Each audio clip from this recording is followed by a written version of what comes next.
Okay, I was born here in Brisbane, and I'm now 76 years old. I never studied formally.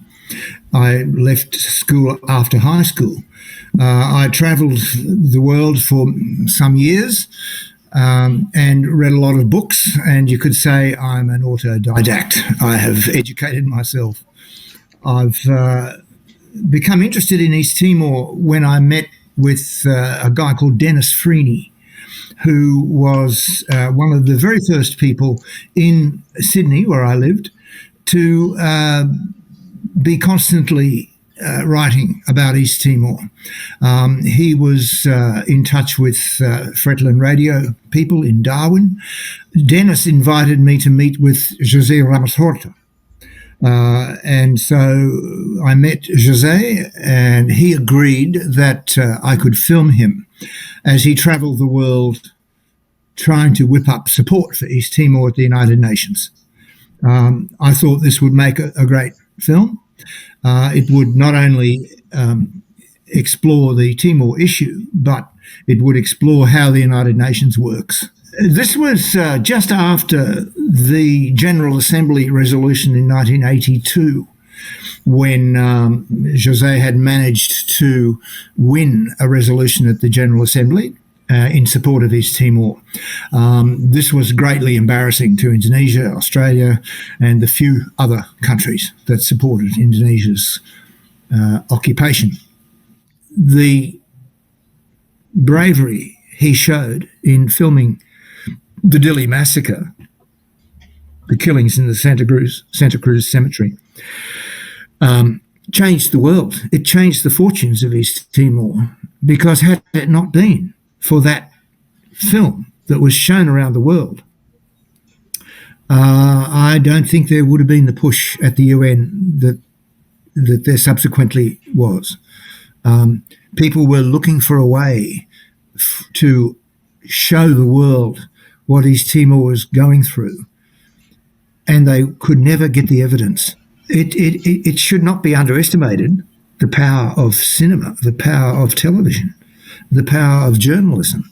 Had Max Stahl not taken the view that he should continue to film, and he could have run away, but he didn't, he stayed.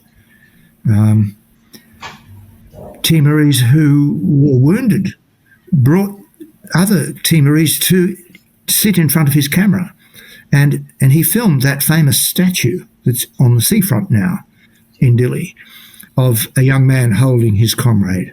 This is a remarkable edifice to East Timor's bravery, and I think the bravery of Max Stahl. And I think without his work that day, it's hard to imagine how history. It's easy to imagine how history could have been different, is what I'm trying to say. And another interesting thing that Max Stahl told me when we interviewed him, he said that the